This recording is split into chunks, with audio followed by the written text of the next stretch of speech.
Les pompes funèbres Riverside empestaient les lys et les mensonges, et on avait du mal à dire quelle odeur était la plus forte. Mon frère David reposait dans son luxueux cercueil en acajou, l'air plus paisible que jamais de son vivant.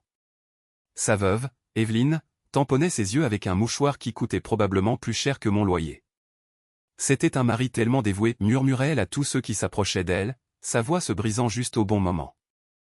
Je ne sais pas comment je vais faire sans lui.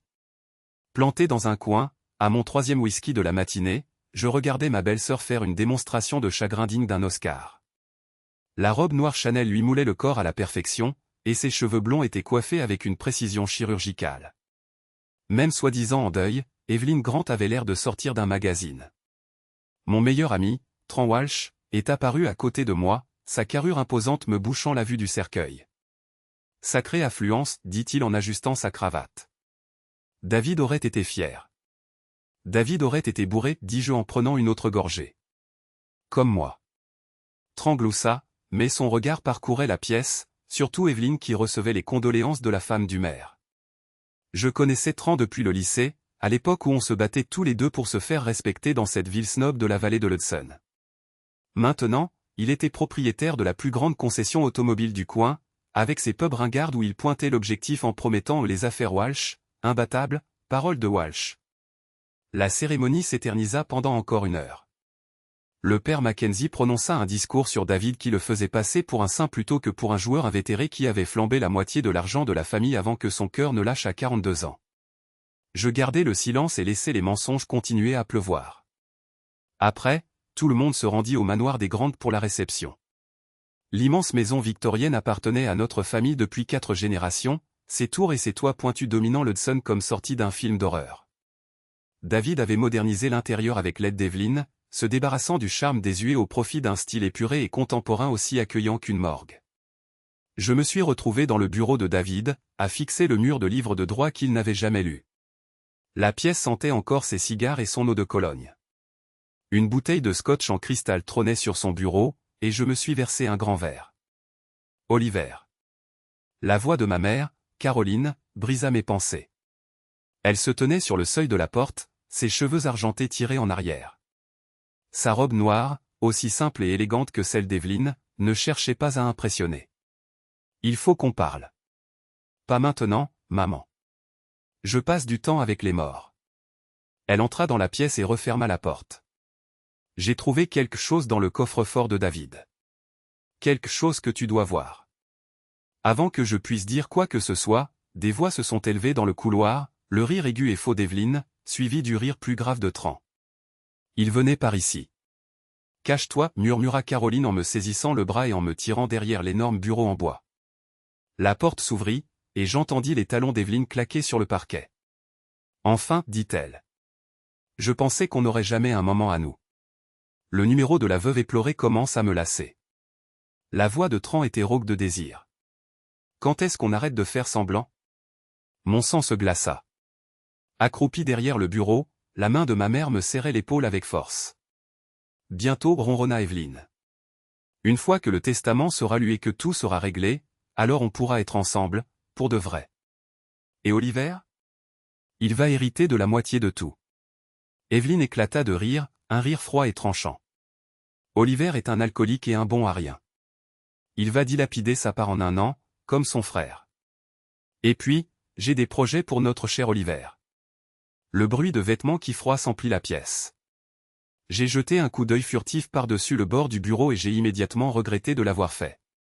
Tran avait Evelyne plaquée contre la bibliothèque de David, sa robe remontée autour de sa taille, ses mains partout comme s'il la possédait.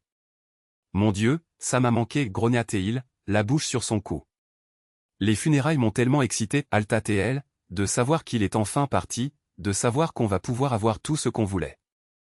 Mes poings se sont serrés. Mon frère n'était même pas encore enterré, et sa femme fricotait avec mon meilleur ami dans son bureau, en parlant de dépenser son argent. La rage montait dans ma poitrine comme une bombe prête à exploser. La prise de Caroline se resserra, me retenant. Elle savait que si je me levais maintenant, je ferais quelque chose que nous regretterions tous. Les bruits devinrent plus forts. Les grognements de Tran, les gémissements d'Evelyne, le cognement régulier de la bibliothèque contre le mur. J'ai fermé les yeux et j'ai essayé de faire abstraction, mais leurs mots se sont gravés dans ma mémoire. Une fois qu'on sera mariés, on vendra cette baraque Alta Evelyn. On achètera quelque chose dans les hantons. Un endroit où on pourra tout recommencer. Et les gamines? Quoi les gamines? Elles ne sont même pas de lui, tu te rappelles? Le monde a basculé. Les filles de David, les adorables Emma et Sophie, n'étaient pas ses vraies filles. La nouvelle me frappa comme un coup de poing dans l'estomac. Jésus, Evie, baisse d'un ton. Détends-toi. Oliver est trop bourré pour remarquer quoi que ce soit. Il n'a jamais rien soupçonné, hein? Même quand on se galochait sous son nez, à son propre mariage. Mon mariage. Ils avaient une liaison depuis mon mariage, il y a 7 ans. Chaque dîner, chaque fête, chaque réunion de famille où j'avais accueilli Tran chez moi. Il se tapait la femme de mon frère dans notre dos. La trahison était plus douloureuse que n'importe quelle douleur physique. Tran n'était pas seulement mon meilleur ami. C'était le frère que j'avais choisi, le type qui avait toujours été là pour moi. Et Evelyn, malgré tous ses défauts, c'était la famille. C'était la femme de David, la mère de ses enfants, quelqu'un que j'avais protégé et aidé, même quand elle me rendait dingue avec ses exigences et ses drames. Ils ont fini par une série de petits halètements et de gémissements étouffés. J'ai entendu des fermetures éclairs et le froissement des vêtements pendant qu'ils se rhabillaient. On devrait y retourner, a dit Evelyn, sa voix prenant déjà le ton d'une veuve éplorée. Les gens vont se demander où je suis. Encore 5 minutes, a supplié Tran. J'ai besoin de te serrer dans mes bras. À plus tard. Passe à la maison demain soir après le départ d'Oliver au travail. On aura tout le temps qu'on voudra. Leurs pas se sont estompés, et la porte a claqué. Caroline et moi sommes restés figés derrière le bureau pendant une bonne minute, pour être sûrs qu'ils étaient vraiment partis. Finalement, je me suis levé, les jambes tremblant de rage et d'adrénaline. Depuis combien de temps tu sais ça? Le visage de Caroline était pâle mais déterminé. Je me doutais de quelque chose depuis des mois. David a engagé un détective privé avant de mourir. Il a découvert la liaison, il a découvert qui est le vrai père de la fille. Elle a fouillé dans son sac à main et en a sorti une enveloppe Kraft. Tout est là. Des photos, des tests ADN, des relevés bancaires qui montrent que Tran se servait dans les comptes de David. David? J'ai ouvert l'enveloppe, les mains tremblantes. Les photos étaient granuleuses mais suffisamment nettes. Tran et Evelyn dans toutes sortes de positions, les dates indiquant que la liaison durait depuis plus de 3 ans.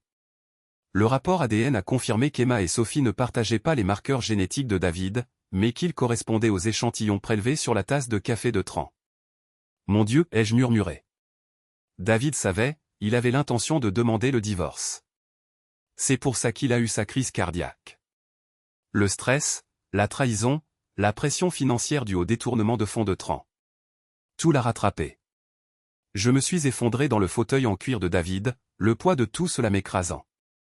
Mon frère est mort en sachant que sa femme le trompait avec son meilleur ami, en sachant que ses enfants n'étaient pas les siens. En sachant que sa confiance avait été complètement anéantie. Il faut les démasquer, ai-je dit, la voix rauque. Caroline a secoué la tête.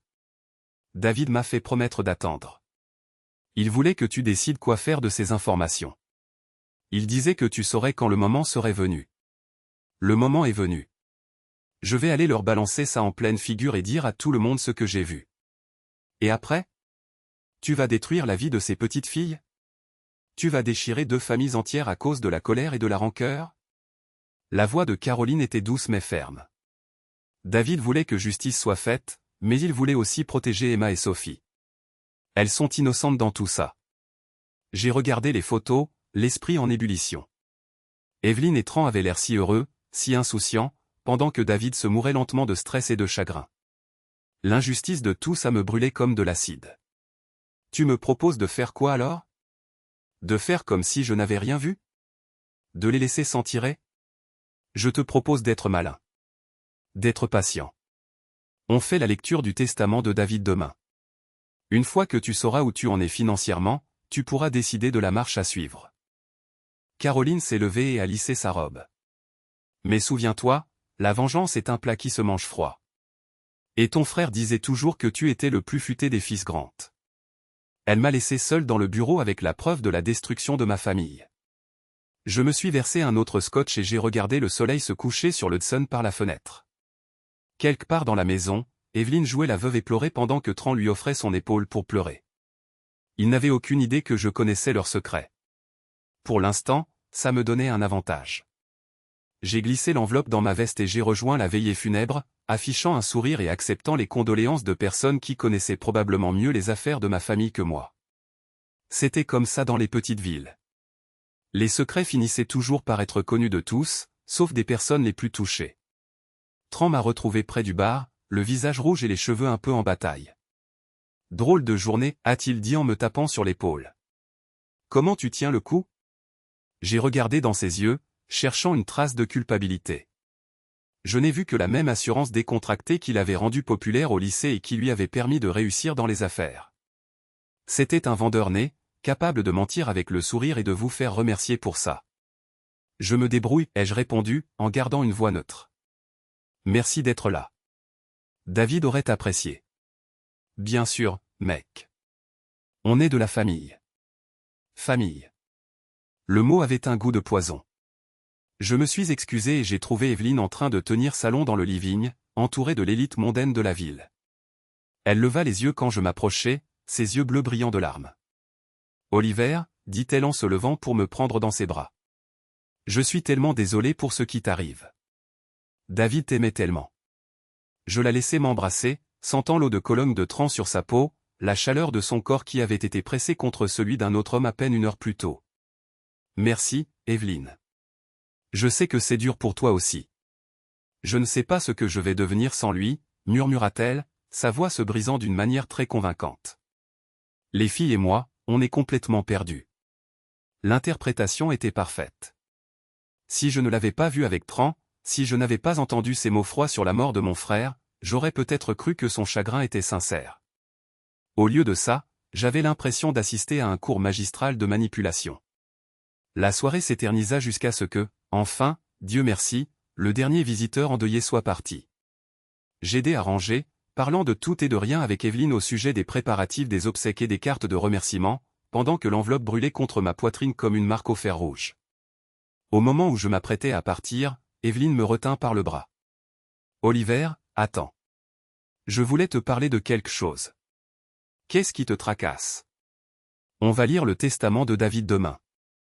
Je sais que tu t'attends à hériter de la moitié de ses biens, mais j'espère que tu tiendras compte de l'avenir des filles.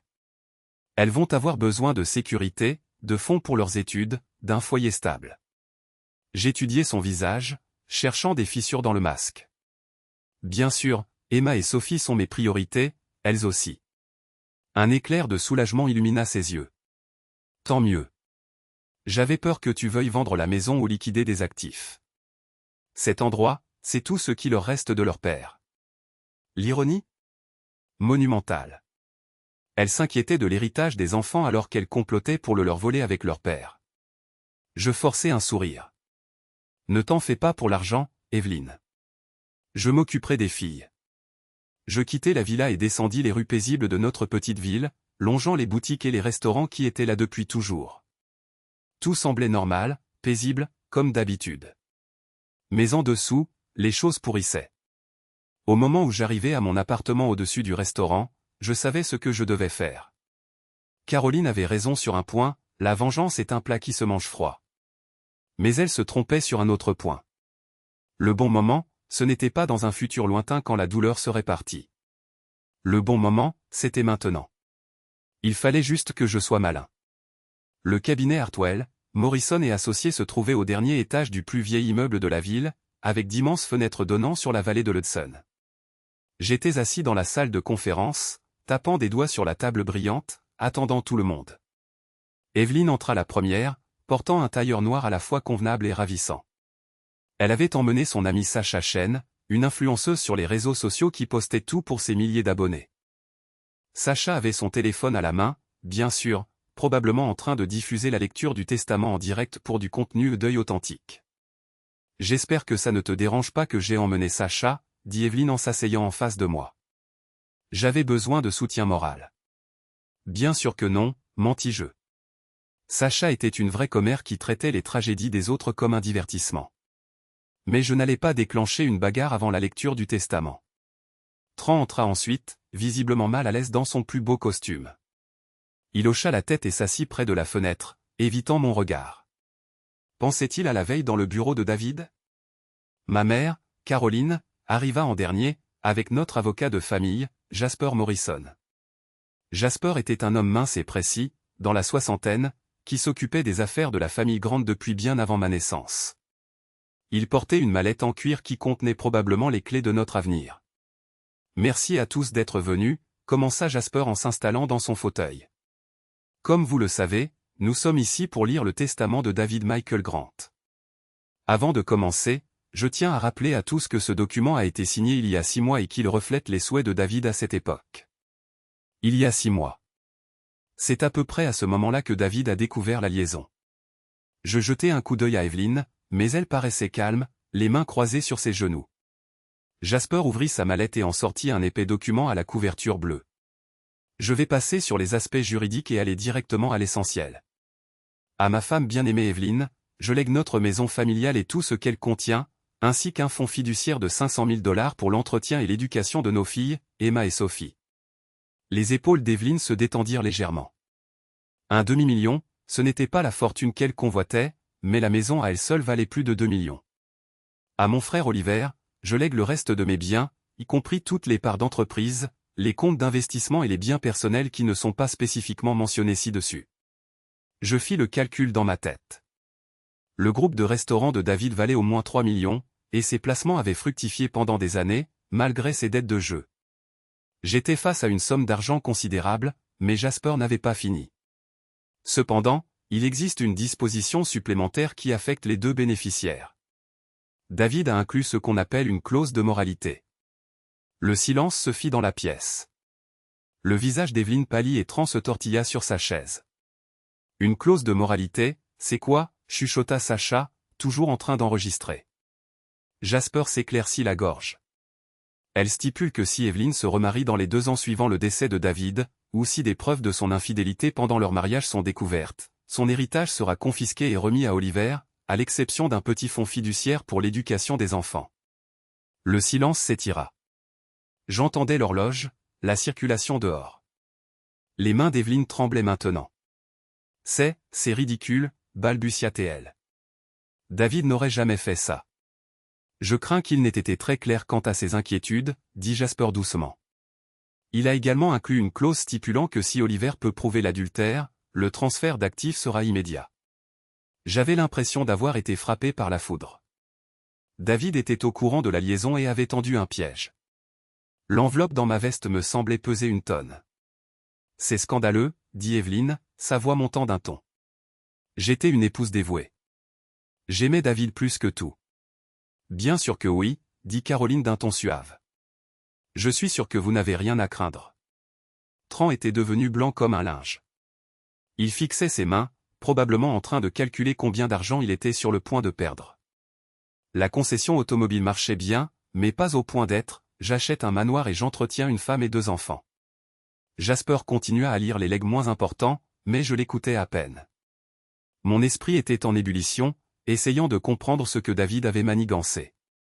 Il m'avait donné le pouvoir de détruire Evelyn et Tran, mais il s'était aussi assuré que je ne pouvais pas agir sans réfléchir.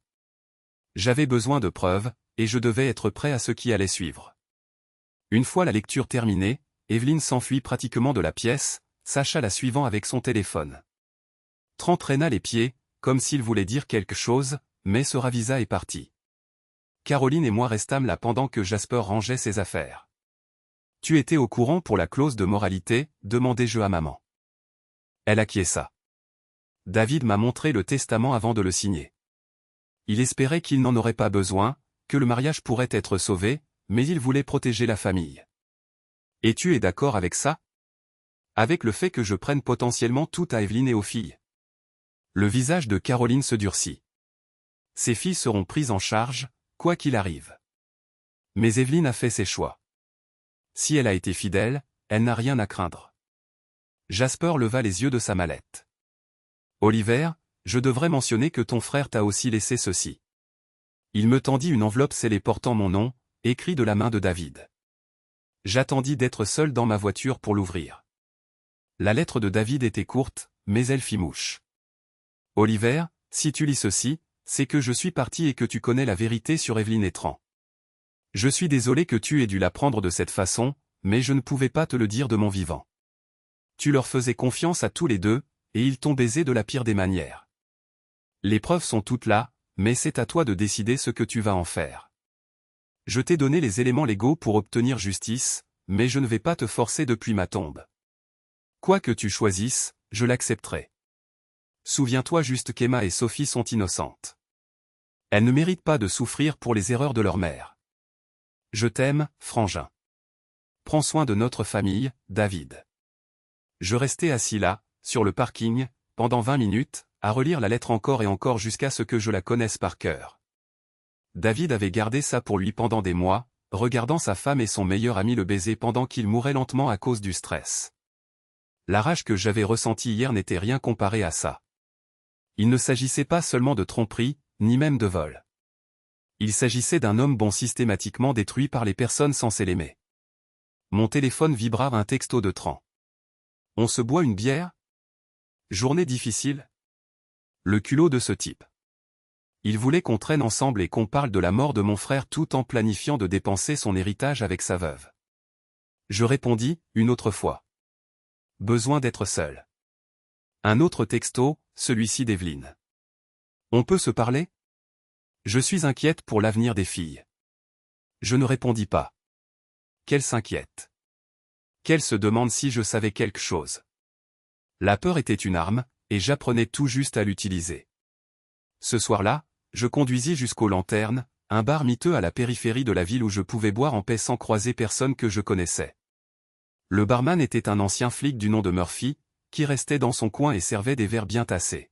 « Journée difficile » demanda-t-il, en faisant glisser un whisky sur le bar défoncé. « On a lu le testament de mon frère aujourd'hui. » Murphy acquiesça.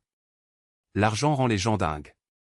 J'ai vu des familles se déchirer pour bien moins que ce que vous, les Grant, devez affronter. » Il n'avait aucune idée à quel point il avait raison.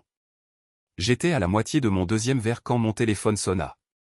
Numéro inconnu, mais je répondis quand même. Monsieur Grant, ici Heinrich Weber de Crédit Suisse à Zurich. Je vous appelle au sujet de votre héritage de votre oncle Klaus. J'ai failli laisser tomber le téléphone. Pardon? Votre oncle, Klaus Weber, est décédé le mois dernier. Vous avez été désigné comme son seul héritier.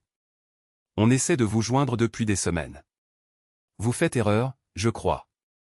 Je n'ai pas d'oncle Klaus. Klaus Weber. Le frère de votre mère.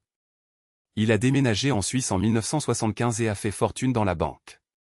Selon nos dossiers, vous êtes Oliver James Grant, fils de Caroline Weber Grant. Weber était le nom de jeune fille de ma mère, mais elle n'avait jamais mentionné avoir un frère en Suisse. On parle de combien, là? 47 millions de dollars, monsieur Grant. Plus une maison à Gstad et d'autres trucs. Le bar s'est mis à tourner. 47 millions de dollars. Plus d'argent que je ne pourrais en dépenser en 10 vies. Assez pour que l'héritage de David ait l'air de cacahuète. Vous êtes sûr de ça? Tout à fait certain. Votre oncle était très précis quant à ses volontés. Il souhaitait que son neveu américain ait la chance de vivre la vie qu'il n'a jamais eue. Il y a quelques formalités juridiques à régler, mais l'héritage vous revient. J'ai pris les coordonnées de Weber et lui ai dit que je rappellerais le lendemain. Puis je me suis assis au bar, fixant mon reflet dans le miroir derrière les bouteilles, essayant d'intégrer l'information. 47 millions de dollars. J'étais plus riche que je ne l'avais jamais imaginé, totalement indépendant de ce qui arriverait avec la succession de David. La clause de moralité n'avait plus d'importance. Je pouvais dénoncer Evelyne et Tran, ou les laisser garder leur fortune volée. Dans tous les cas, je m'en sortirais. Mais en repensant à la lettre de David, à sa souffrance et à sa trahison, j'ai réalisé que l'argent n'était pas le problème. Il s'agissait de justice. Il s'agissait de faire en sorte que les bonnes personnes ne souffrent pas pendant que les mauvaises s'en tirent. J'ai payé ma note et suis rentré chez moi en voiture, songeant déjà à un plan. Evelyne et Tran se croyaient en sécurité, pensaient s'en être tirés. Ils n'avaient aucune idée que le frère de leur victime venait de devenir l'un des hommes les plus riches de l'État de New York. La donne allait changer, et j'avais toutes les cartes en main. Le vol pour Zurich durait 8 heures, largement le temps de réfléchir à ce dans quoi je m'embarquais. Heinrich Weber avait insisté pour que je vienne en personne réclamer l'héritage. Une histoire de loi bancaire suisse et de justification d'identité. J'avais quitté la ville discrètement, me contentant de dire à ma mère où j'allais. Le Crédit Suisse se dressait dans une tour étincelante du quartier financier de Zurich, tout en verre et en acier, s'élevant vers le ciel gris de la Suisse. Weber m'attendait dans le hall en marbre, un homme élégant d'une soixantaine d'années, aux cheveux argentés et aux lunettes. « Monsieur Grant, bienvenue en Suisse. J'espère que votre vol s'est bien passé. Long mais ennuyeux, n'est-ce pas? Je n'arrive toujours pas à croire que ça arrive vraiment. » Weber a souri pendant que nous montions au 32e étage. Votre oncle Klaus était un personnage. Il est arrivé ici sans rien et s'est bâti un petit empire en faisant du commerce. Quand il a appris votre existence, il a engagé un détective privé et il a voulu tout vous laisser. La famille d'abord. L'étage réservé à la banque privée était calme et luxueux, avec des tapis persans et des tableaux qui valaient probablement plus que des maisons. Weber m'a conduit dans une salle de conférence, des documents éparpillés sur une table en acajou. Avant d'aller plus loin, a dit Weber en sortant un kit ADN, il faut vérifier votre identité. Loi suisse, les gros héritages nécessitent une preuve génétique. J'ai fourni les échantillons, puis j'ai attendu pendant qu'ils étaient envoyés au labo en urgence. 2 heures plus tard, les résultats confirmaient ce que Weber savait déjà. J'étais le neveu de Klaus Weber, son seul héritier. Félicitations, monsieur Grant.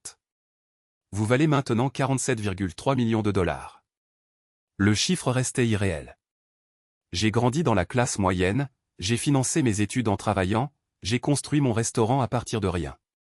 Maintenant, soudainement, je pouvais acheter et vendre la moitié des gens de chez moi. Quelles sont les conditions, ai-je demandé. Il y a forcément des conditions. Weber a consulté ses notes. Votre oncle voulait que l'argent soit utilisé pour réparer les injustices et protéger le nom de famille. Il accordait une grande importance à la justice, surtout après avoir quitté l'Allemagne pendant des problèmes dans les années 70. Quel genre de problème? Mieux vaut ne pas poser la question. Votre oncle croyait qu'il fallait résoudre les problèmes pour de bon, mais espérait que vous seriez un peu plus prudent sur la façon dont vous le faites. J'ai signé une tonne de papiers, chacun transférant une autre partie de l'empire de Klaus Weber à moi au compte bancaire, investissement, propriété, même un petit vignoble en France. À la fin, j'avais la tête qui tournait. L'argent sera sur vos comptes dans les 48 heures, a dit Weber. Je garderai ça secret jusqu'à ce que vous décidiez quoi faire. De l'argent soudain? Ça attire le mauvais genre d'attention. J'ai repris l'avion pour New York, en première classe, sirotant du champagne et planifiant ma prochaine action. Evelyn et Tran n'avaient aucune idée que leur monde allait exploser. Ils pensaient avoir affaire à un frère en deuil qui pourrait causer quelques ennuis à propos du testament de David. Ils ne se doutaient pas qu'ils étaient face à quelqu'un avec des liquidités illimitées et un sérieux besoin de vengeance. La phase 1 était déjà en cours. Avant de partir pour la Suisse, j'ai engagé une société de sécurité pour surveiller Tran et Evelyn. S'ils couchaient toujours ensemble, j'aurais de nouvelles preuves à ajouter aux affaires de David. La deuxième phase s'annonçait plus délicate. Il fallait les isoler de leurs amis, monter tout le monde contre eux, en faire des parias dans leurs précieuses petites villes. Les petites villes, c'est parfait pour ce genre de choses. La réputation, c'est tout, et les commérages se répandent à la vitesse de l'éclair. La troisième phase serait le coup de grâce, un démolissage en public qui les laisserait seuls l'un avec l'autre et avec le bordel qu'ils ont créé. J'ai atterri à Juevka et suis rentré directement chez moi, impatient d'avoir des nouvelles de mon équipe de surveillance. La responsable de l'enquête, Patricia Stone, une ancienne du FBI, m'avait laissé une rafale de messages. Monsieur Grant, rappelez-moi au plus vite. On les a vus se rencontrer, et il y a autre chose qui se trame avec quelqu'un d'autre. Je l'ai appelée depuis mon appartement, en me servant un scotch pendant qu'elle me faisait son rapport. Votre belle-sœur et Monsieur Walsh se rencontrent régulièrement au Riverside Motel sur la route 9. On a des photos et des vidéos d'eux qui entrent et qui sortent, mais ce n'est pas ça le plus important. Qu'est-ce que c'est alors? Evelyn Grant a engagé un détective privé d'Albany, Marcus Torres. Elle veut qu'il fouille vos finances, pour voir si vous avez de l'argent caché qui pourrait affecter l'héritage. Mon sang s'est glacé. Si Torres était bon, il pourrait dénicher la combine suisse avant que je sois prêt. Il en sait beaucoup? Pas sûr pour l'instant. On le surveille aussi, mais il est prudent. Question de déontologie professionnelle, vous savez. Il faut que vous découvriez tout ce que Torres sait et tout ce qu'il a raconté à Evelyn. L'argent n'est pas un problème. Bien compris. Encore une chose. On a intercepté un appel téléphonique entre Evelyn et Walsh. Il prépare quelque chose pour ce week-end pendant que vous êtes soi-disant en déplacement. Walsh a mentionné qu'il allait faire venir son cousin Mason pour gérer les complications au point. Mason Walsh était un cliché ambulant.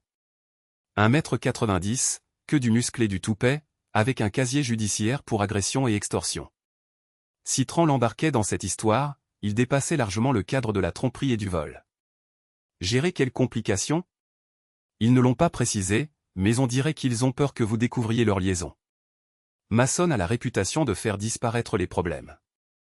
Un frisson m'a parcouru l'échine. Est-ce qu'il pensait réellement à la violence?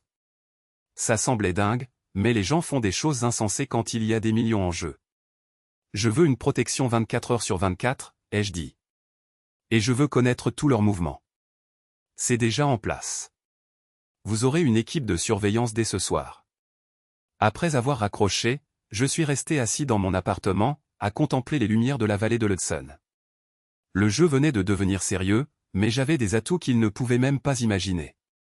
De l'argent illimité, une aide professionnelle, et, surtout, la surprise. Mon téléphone a vibré avec un SMS de Tran. Salut l'ami. Tu veux qu'on se fasse un dîner demain? On ne s'est pas vu depuis l'enterrement. Le ton désinvolte était glaçant. Il complotait Dieu sait quoi avec son cousin, le truand. Pendant qu'il me proposait un dîner par SMS, j'ai répondu, carrément. Aux lanternes à 7 heures. Nickel. J'ai hâte de te retrouver. J'ai transféré les SMS à Patricia Stone avec une note, ils accélèrent le rythme. Soyez prêts à tout. Le lendemain soir, je suis arrivé aux lanternes avec un quart d'heure d'avance. Je voulais inspecter les lieux avant l'arrivée de Tran. Murphy était derrière le bar, comme d'habitude, à astiquer des verres et à regarder un match de baseball sur la vieille télé dans le coin. De retour si tôt, a-t-il demandé en me faisant glisser un whisky. Je retrouve un ami. J'espère que ça restera amical. L'instinct de flic de Murphy s'est réveillé. Il a étudié mon visage, remarquant probablement la tension que j'essayais de dissimuler. Vous vous attendez à des problèmes? Je m'attends toujours à des problèmes. C'est comme ça qu'on les évite. Tran est entré pile à 7 heures, l'air détendu et sûr de lui dans ses vêtements décontractés de luxe. Il avait toujours été beau, d'une manière un peu fade. Grand, athlétique, avec un sourire à vendre des voitures et à charmer les femmes. Ce soir, ce sourire ressemblait à celui d'un prédateur. Oliver. Il m'a tapé dans le dos comme si nous étions toujours les meilleurs amis du monde. Content de te voir, mec. Comment tu tiens le coup? Un jour à la fois. Tu connais ça. Nous avons pris une banquette dans le coin le plus éloigné, à l'écart des autres clients. Tran a commandé une bière et a commencé par des banalités sur les affaires et les potins locaux. Mais je sentais qu'il préparait quelque chose. Je voulais te parler d'Evelyn, a-t-il fini par dire. Elle a vraiment du mal à surmonter la mort de David. J'essaie de l'aider, mais elle a aussi besoin du soutien de sa famille. L'hypocrisie était sidérante. Il couchait avec elle tout en faisant semblant d'être un ami attentionné, lui offrant son soutien. J'apprécie que tu t'occupes d'elle. Le problème, c'est qu'elle s'inquiète pour le testament. Cette clause de moralité l'effraie. Elle pense que quelqu'un pourrait essayer de lui créer des ennuis, peut-être répandre des rumeurs ou des mensonges pour mettre la main sur l'héritage. Je n'ai laissé transparaître aucune émotion. Quel genre de rumeurs? Tu sais comment c'est dans les petites villes. Les gens voient une veuve parler à un ami, et tout de suite elle a une liaison. C'est ridicule. Mais la réputation d'Evelyn est fragile en ce moment. Je suis sûr que quiconque répandrait des mensonges sur la veuve de David en subirait les conséquences. Le sourire de Tran a vacillé un instant. Exactement. C'est ce que je lui ai dit. Certaines conséquences pourraient être plus sérieuses que d'autres, si vous voyez ce que je veux dire. Voilà, la menace était posée avec un sourire et un ton amical. J'étais censé être effrayé à l'idée que Mason Walsh puisse me rendre une petite visite si je causais des problèmes. J'apprécie que tu veilles sur la famille, dis-je. David aurait voulu ça. On a fini nos verres et on s'est quitté avec des poignées de main et des promesses de se recontacter. Dès que Tran fut parti, j'ai appelé Patricia Stone. Vous avez tout enregistré? Absolument tout. On avait des micros directionnels sur votre table. C'était clairement une menace. Probablement suffisant pour une ordonnance restrictive. Pas encore. Laissons-les croire que leur intimidation a marché. Où en est l'enquête sur Torres? On a eu de la chance. La sécurité informatique de ce détective privé est une blague. Evelyn l'a engagé pour retrouver des actifs cachés, mais elle lui a aussi demandé de déterrer des choses compromettantes sur vous. De quoi me discréditer si ça va au tribunal? Et qu'est-ce qu'il a trouvé? Rien d'utilisable. Vos finances sont propres, votre entreprise est légale et votre vie privée est d'un ennui mortel. Mais voilà la partie intéressante. Torres a trouvé des preuves que vous avez récemment touché une grosse somme d'argent, mais il n'arrive pas à savoir d'où ça vient. Il est au courant des virements depuis la Suisse, mais la source est dissimulée derrière des couches de protection juridique. Parfait. Torres avait suffisamment d'informations pour rendre Evelyn suspicieuse, mais pas assez pour savoir à qui elle a vraiment affaire. Quelle est sa prochaine étape? Il prévoit de vous approcher directement, probablement avec une histoire d'enquête sur la mort de David. Evelyn veut qu'il se rapproche de vous, peut-être fouiller votre appartement ou votre bureau. Qu'il vienne. Je serai prêt. Le lendemain matin, je me suis rendu sur la tombe de David, au cimetière de Riverside. La pierre tombale était un simple granit noir avec son nom, ses dates, et ses mots, époux et père bien-aimé. Aucune mention de la trahison qui l'avait tué. Aucune allusion au mensonge qui avait entouré ces derniers mois. J'ai déposé des fleurs fraîches sur la tombe et j'ai parlé doucement au souvenir de mon frère. Je vais réparer ça, David. Ils vont payer pour ce qu'ils t'ont fait. Une voiture s'est garée derrière moi, et je me suis retourné pour voir Evelyn sortir de sa Mercedes. Elle portait une simple robe noire et tenait un bouquet de roses blanches, jouant la veuve et pleurait même quand elle pensait que personne ne la regardait. « Oliver, dit-elle en s'approchant de la tombe. Je ne m'attendais pas à te voir ici. Je viens tous les matins. Ça m'aide à me sentir proche de lui. » Elle s'agenouilla et déposa ses roses à côté de mes fleurs, son jeu d'actrice étant parfait comme toujours. Il t'aimait tellement. Tu étais le frère qu'il a toujours voulu être. La remarque me piqua, parce qu'elle était probablement vraie. David avait toujours été le responsable, celui qui respectait les règles et essayait de faire ce qu'il fallait. J'étais le rebelle, celui qui prenait des risques et contournait les règles quand il le fallait. C'était un homme bien, dis-je. Il méritait mieux. Evelyn leva les yeux sur moi brusquement, scrutant mon visage pour voir ce que je voulais vraiment dire. Mieux comment? Une meilleure santé. Plus de temps avec les filles. Une chance de les voir grandir. Elle se détendit un peu. Oui, c'est vrai. J'aurais tellement aimé pouvoir le sauver d'une manière ou d'une autre. Il y a des choses qui ne peuvent pas être sauvées. Certaines trahisons sont trop profondes pour guérir. Cette fois, elle a certainement saisi le sens caché de mes mots. Ses yeux se plissèrent, et pendant une seconde, le masque tomba, révélant la femme calculatrice qui se cachait en dessous. « Qu'est-ce que tu essaies de dire, Oliver ?» Juste que David savait plus de choses que les gens ne le pensaient. Il était très observateur, très méticuleux. Il a laissé un sacré héritage. Je me suis éloigné, la laissant agenouillée près de la tombe, l'air confus et inquiète. La pression montait sur elle. Bientôt, elle ferait une erreur. Ils en faisaient toujours quand ils se sentaient piégés. Mon téléphone sonna alors que j'arrivais à ma voiture. Numéro inconnu. Probablement Torres qui passait à l'action. Monsieur Grant, ici Marcus Torres, détective privé. Je voudrais vous parler de la mort de votre frère. À quel sujet? J'ai des raisons de croire que David a peut-être été assassiné. Pourrions-nous nous rencontrer? Le culot de ce type était incroyable. Torres allait m'accuser d'avoir tué mon propre frère tout en travaillant pour la femme qu'il avait réellement fait. Trahison et stress, tout en même temps. Je suis très intéressé par votre théorie, dis-je. Quand et où? On a fixé un rendez-vous pour cet après-midi dans un café en ville. J'ai passé le temps qui précédait à me préparer, à passer en revue tout ce que Patricia Stone avait déterré sur Torres et son enquête. Le café était presque vide quand je suis arrivé. Torres était déjà là. Un type maigre d'une quarantaine d'années avec une moustache tout droit sortie des années 80. Il avait choisi une table d'angle d'où il pouvait surveiller la porte.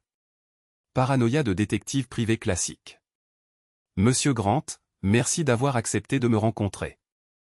Je sais que ce doit être une période difficile. Qu'est-ce qui vous fait penser que David a été assassiné? Torres ouvrit un dossier Manille et étala des papiers sur la table. Les dossiers médicaux de ton frère montrent qu'il était soumis à beaucoup de stress dans les semaines précédant sa mort. Ses relevés bancaires indiquent des retraits et des virements étranges, et il semble qu'il enquêtait sur quelqu'un de proche. Tout était vrai, mais Torres se trompait de suspect. Qui pensez-vous qu'il l'a tué? Je pense que quelqu'un a découvert que David était sur le point de percer leur combine. Quelqu'un qui avait accès à ses comptes. Quelqu'un qui connaissait ses habitudes. Quelqu'un qui aurait profité de sa mort. Torres se pencha en avant, me fixant droit dans les yeux. Quelqu'un comme son frère, qui était sur le point d'hériter de millions de dollars. J'ai ri. J'ai même trouvé ça drôle. C'est une théorie intéressante. Avez-vous des preuves concrètes? Je suis au courant du compte bancaire suisse, Oliver. 47 millions de dollars, c'est beaucoup d'argent à hériter juste après la mort de ton frère. Quelle coïncidence. Ce serait le cas, s'il y avait un lien entre les deux événements. Mais mon oncle Klaus est mort de cause naturelle en Suisse, des médecins et des avocats l'ont constaté. Son testament a été déposé des mois avant la mort de David. La confiance de Torres vacilla. Il s'attendait à ce que je nie l'héritage ou que je sois surpris. Au lieu de cela, j'expliquai calmement des faits qu'il n'avait pas été en mesure de découvrir. Vous avez été très minutieux, continuai-je, mais vous travaillez pour le mauvais client. La personne qui a tué David est celle qui vous a embauché. C'est ridicule. Evelyn aimait son mari. Evelyn avait une liaison avec Tran Walsh depuis plus de 3 ans. David l'a découvert et prévoyait de divorcer. Le stress de la trahison a déclenché sa crise cardiaque. J'ai sorti mon téléphone et je lui ai montré l'une des photos de surveillance. Patricia Stone l'avait prise. Tran et Evelyn entrant dans le Riverside Motel, leur langage corporel ne laissant aucun doute. Torres fixa la photo, son visage pâlissant. Où avez-vous trouvé ça? J'ai mes propres enquêteurs. Bien meilleurs que ceux qu'Evelyn a engagés. Je me suis adossé, savourant son malaise. Elle s'est jouée de vous, Torres. Elle vous a engagé pour me faire accuser de la mort de David afin de pouvoir hériter de tout sans se soucier de la clause de moralité. Je ne crois pas ça. Vérifiez votre compte bancaire. Je parie qu'elle vous a payé en espèces. Probablement avec de l'argent qu'elle a volé sur les comptes de David. Vous n'enquêtez pas seulement sur un meurtre, Torres. Vous aidez à en dissimuler un. Je l'ai laissé assis là, fixant la photo et probablement en train de tout remettre en question. Moins d'1 heure plus tard, Patricia Stone m'a appelé pour me dire que Torres était allé directement au Riverside Motel et avait confronté Evelyn sur le parking. Ça a mal tourné. Elle a dit qu'il y avait eu beaucoup de cris, quelques bousculades. Torres l'a accusé de l'avoir utilisé pour vous faire accuser. Elle a tout nié, mais il n'y a pas cru. Il a exigé le reste de ses honoraires et lui a dit qu'il abandonnait l'affaire.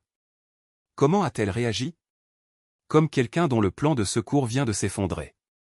Elle a passé une série de coups de fil après le départ de Torres, probablement à Walsh. Ils se rencontrent ce soir chez elle. Il est temps de déclencher le piège. Êtes-vous prête? Nous sommes prêts depuis des jours. Donnez-nous simplement le signal. Je suis rentré chez moi et j'ai ouvert une bouteille de vin, le millésime préféré de David, provenant d'un vignoble de la Napa Valley.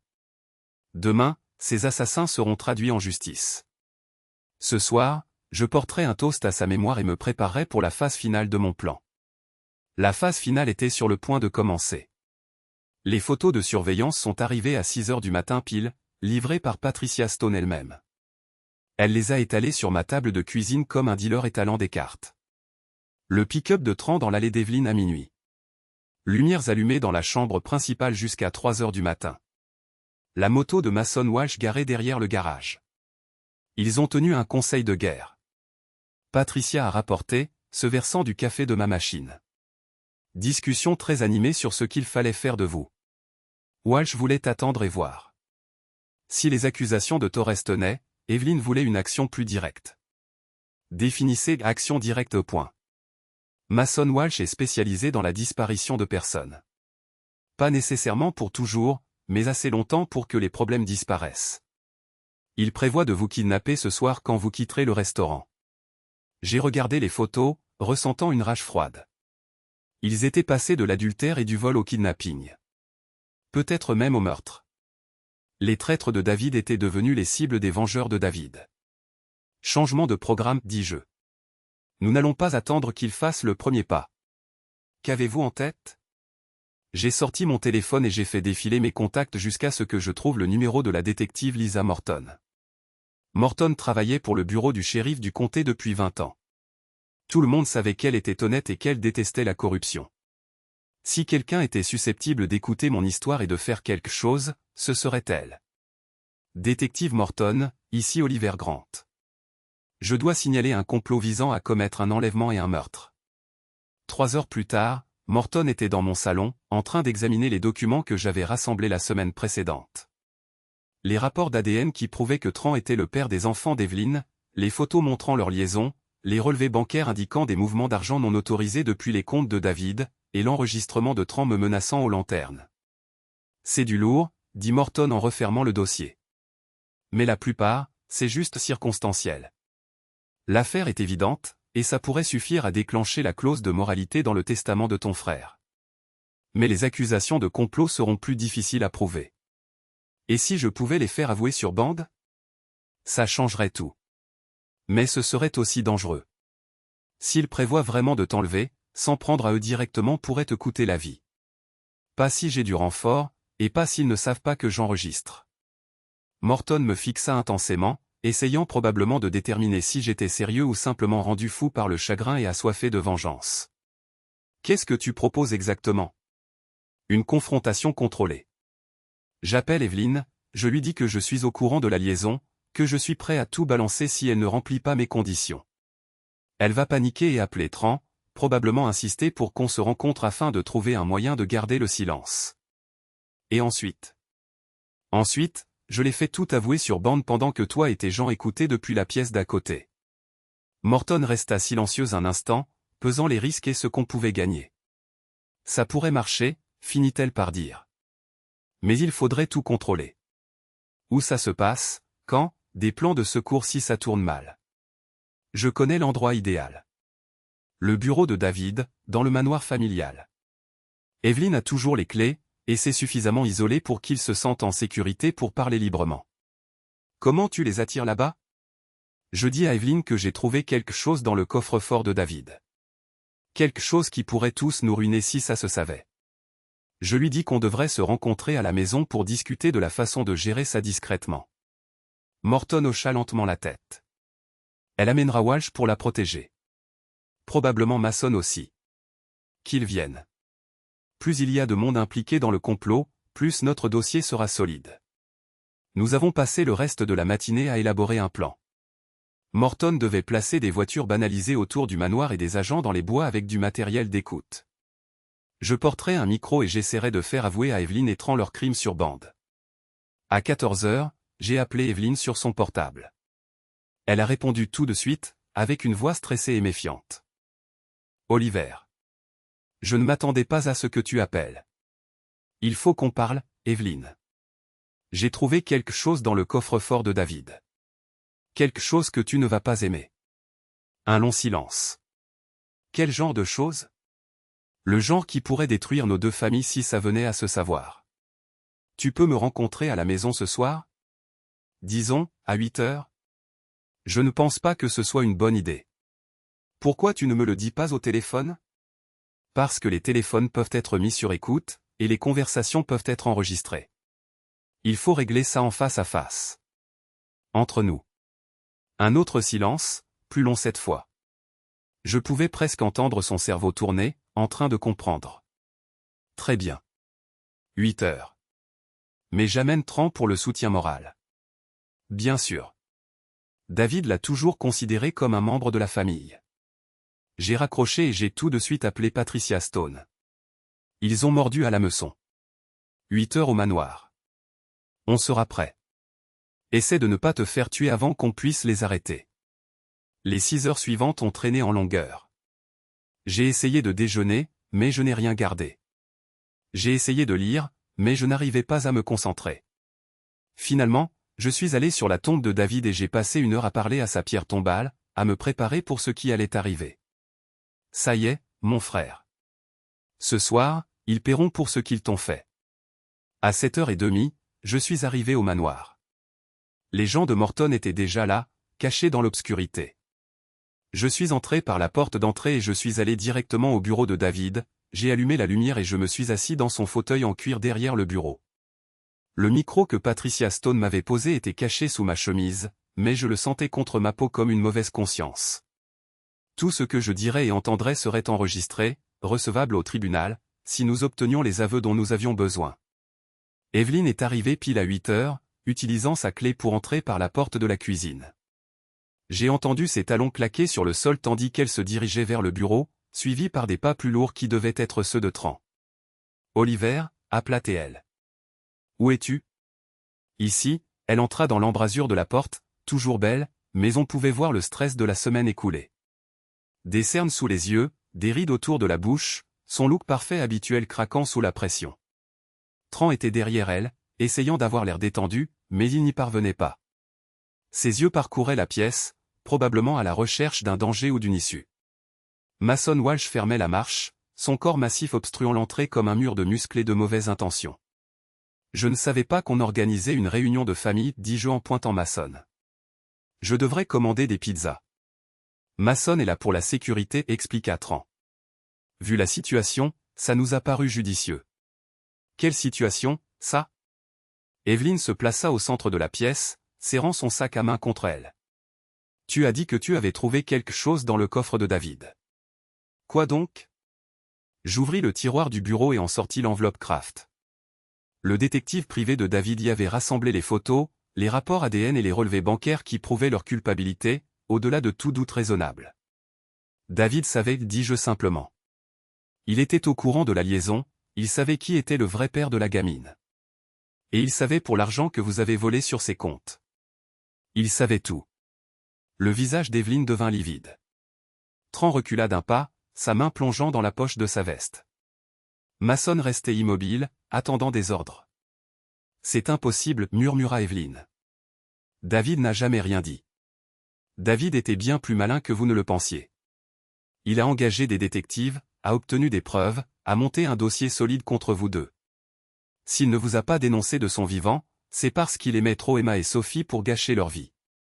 J'étalai les photos sur le bureau, en m'assurant qu'ils puissent voir les preuves. Tran et Evelyn dans des positions, intéressantes, avec des dates qui prouvent que cette liaison dure depuis des années. Je poursuivis, les tests ADN étaient particulièrement révélateurs. Emma et Sophie ne sont pas les filles de David. Elles sont de toi, Tran. Ce qui rend toute cette histoire d'héritage, compliquée. Le visage de Tran était aussi blanc qu'un linge. Vous ne pouvez rien prouver de tout ça. En fait, si. David avait tout noté. Les relevés bancaires qui montrent vos vols sur ses comptes, les factures d'hôtel de vos petites escapades. Il y a même des enregistrements de conversations téléphoniques où vous parlez de le tuer. Nous n'avons jamais parlé de tuer qui que ce soit, rétorqua Evelyn, avant de se reprendre. Non. Alors, de quoi parliez-vous ? De comment le stresser à mort ? De comment lui voler son argent, ses enfants, sa femme pendant qu'il se mourait de chagrin. Mason s'avança d'un pas, la main dans sa veste. Je crois qu'on en a assez entendu.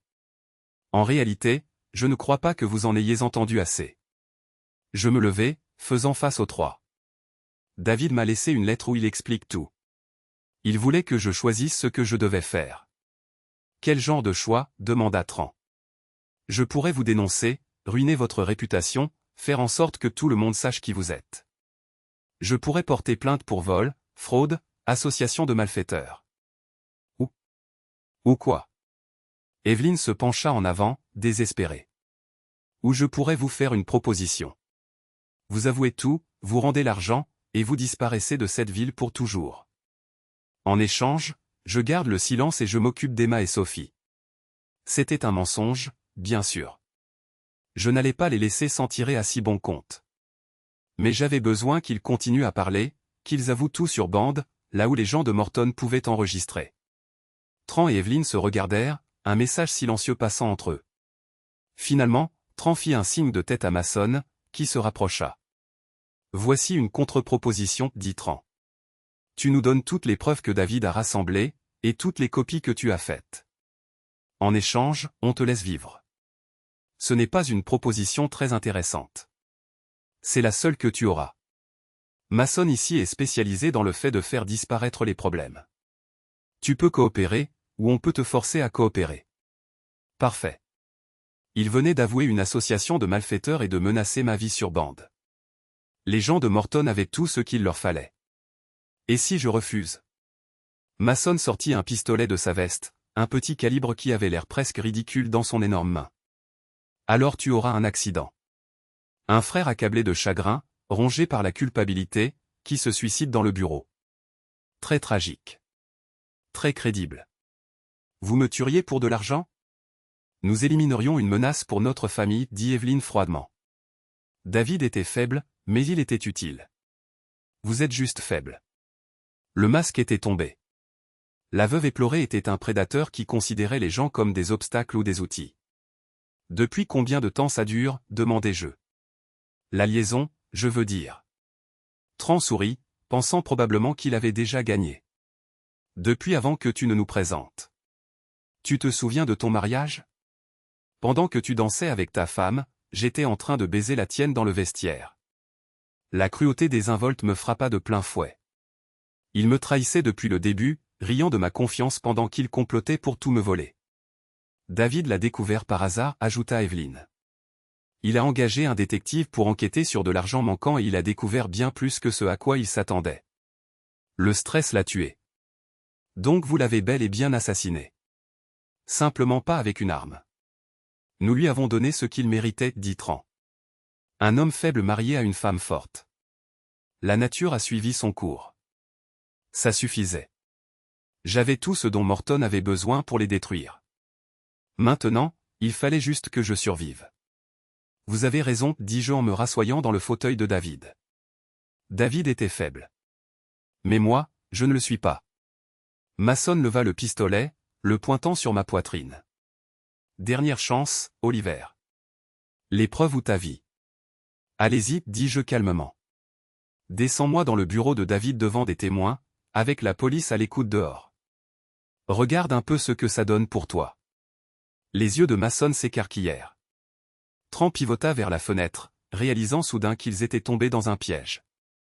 Le visage d'Evelyn devint livide en comprenant ce qu'il venait de confesser.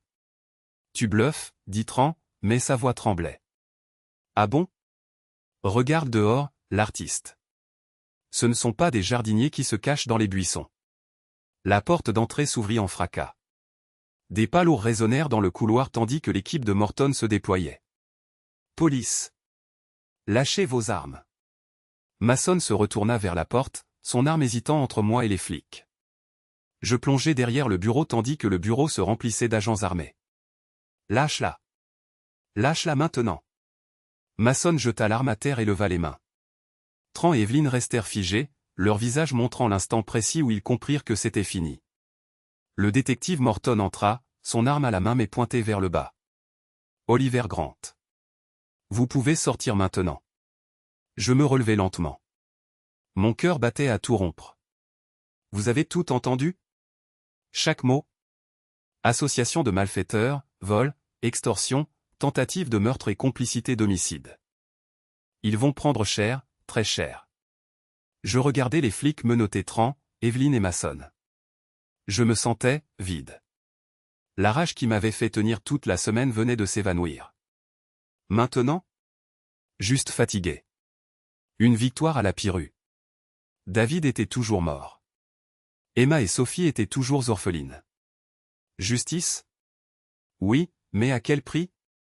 Morton s'approcha tandis qu'ils emmenaient les prisonniers. Ça va? Je crois. Et maintenant? Maintenant, ils vont en prison. En attendant le procès. Avec les preuves qu'on a eues ce soir, plus ce que l'enquêteur de David a déterré, ça devrait être plié. Ils plaideront probablement coupables pour éviter la perpétuité. Je marchais jusqu'à la fenêtre et les regardais charger Tran et Evelyn dans des voitures de patrouille séparées. Ils ont détruit mon frère, ils ont failli me détruire. Mais au final, leur propre cupidité et leur arrogance les ont perdus. Il y a une dernière chose, dit Morton. L'héritage suisse dont vous avez parlé? C'est réel. 47 millions de dollars, à peu près. Elle siffla. Qu'est-ce que vous allez en faire? Je pensais à la lettre de David, à quel point il s'inquiétait pour Emma et Sophie. Qu'il voulait protéger sa famille, même après sa mort. M'occuper des filles. M'assurer qu'elles aient tout ce dont elles ont besoin pour se construire de belles vies, après ce que leurs parents ont fait. Et le reste? Je jetai un dernier coup d'œil au bureau de David. Les livres qu'il n'avait jamais lus. Le bureau où il avait préparé sa vengeance. Je crois que je vais créer une fondation. Quelque chose pour aider les familles déchirées par la trahison et le crime. David aurait aimé ça. Morton hocha la tête et me laissa seul. Je me versai un scotch dans le décanteur de David. Le levai en l'air. Un toast silencieux. Justice est faite, mon frère. Repose en paix. Dehors, les voitures de police disparurent dans la nuit, emmenant les assassins de David répondre de leurs actes. Le manoir était de nouveau calme. Mais différent. Plus propre. Les fantômes étaient partis. Je finis mon verre et éteignis les lumières. Le bureau devint sombre et vide. Demain, je commencerai à reconstruire ce que Tran et Evelyn ont détruit. Ce soir, je pleurerai mon frère et célébrerai sa victoire finale sur ceux qui l'ont trahi. Le règlement de compte était terminé.